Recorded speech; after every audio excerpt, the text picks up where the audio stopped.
We're on a new chapter. This time we're going to talk about some probability theory and some counting methods. Some really fun stuff. Just pretend you're playing around. I think you'll like this.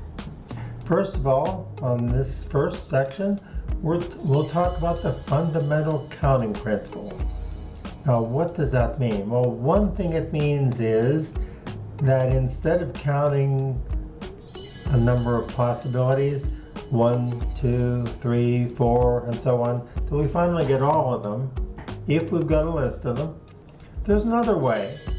As long as we know how many of each of the choices we've got, we can figure out how many different ways we can do something. So let's take a look at this. We're going to find out how many possible outcomes in a given situation. So here's the whole thing really in slide 3. If you can choose something from a group of m items and a group of n items, then the way you can make two choices from those groups is m times n.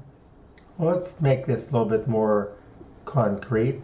Let's suppose we've got m of these items. We'll get to more examples later. And let's suppose we've got 7 of those.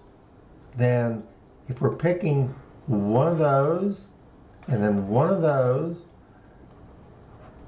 we've got 5 times 7, or 35 ways we can make those two selections. So let's take a look here.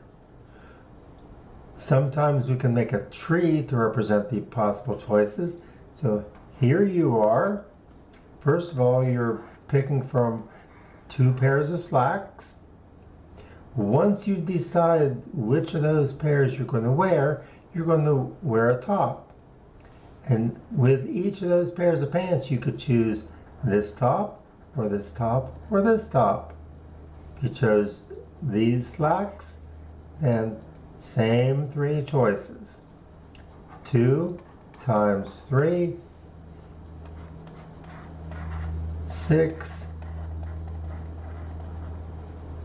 oops, shouldn't say choices, you might think of that, 6 outfits.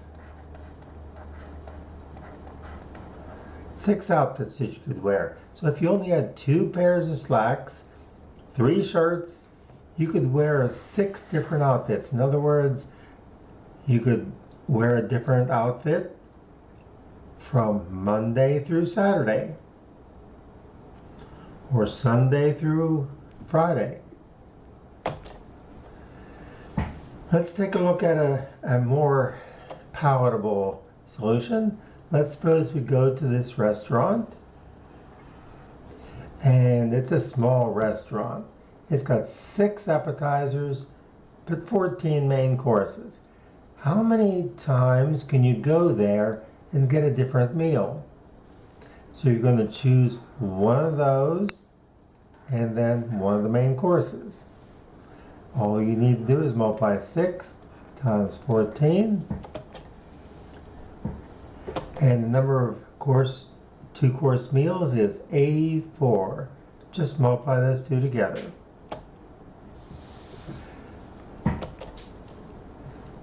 So all you need to do is multiply the number of ways in which each thing, multiply number of ways each item or each thing can occur.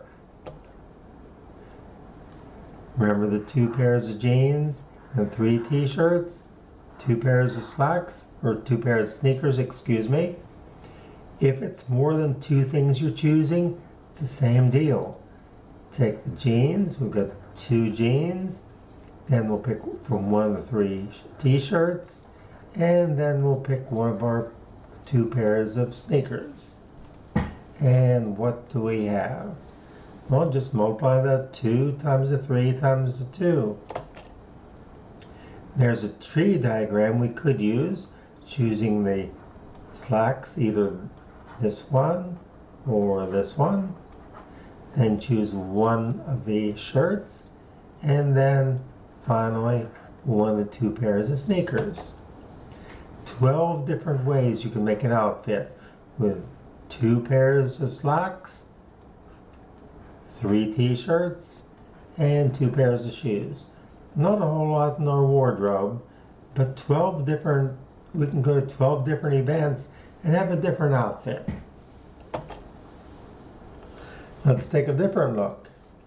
This time, this is really a perfect time for this too, because we are, or you are, choosing what you're going to take next semester. So you're supposed to take a math, an English, and the humanities course. And for the math, there are 8 possible sections you could pick. 5 English, 4 humanities. How many ways can you put a schedule together, assuming there are no conflicts at all? Just take the 8 times the 5 times the 4. You've got 3 groups, so you need to have the number of items in each group, multiply those numbers together, and you can have 160 different ways of creating a 3-course schedule for next semester. How about you taking a multiple choice test? It has 10 questions. Every question has 4 answer choices. You might think of as A, B, C, and D. You're not going to leave anything blank. You're going to make one of those 4 choices for each of the 10 questions. How can you answer the questions? Well, question number 1, 4 choices. Question number 2, 4 choices. 3, 4. Each one of those 4 choices. Multiply those numbers together like this, and gee, I bet you never expected that. Just 10 questions, 4 possible answers in each one, and there are over 1 million different ways you could answer that test if you're just throwing answers out at random. Oh, by the way, that's not a good idea in taking even a multiple choice test. Let's look at another one. Give you a different angle on it. Telephone numbers in the United States. Now, we know that there are 7-digit local telephone numbers, and you've got some area codes, 3-digit area codes. How many different phone numbers can you have in the United States with that setup? Well, we've got 10 groups of items. We've got 3 groups for the area code, 7 groups for the local telephone numbers. So there are choices. Area code, 8 times 10 times 10. Remember, for the area code, you can't use a 0 at the beginning, and you can't use a 1 at the beginning. But for the second and third digits, any of the digits are fine.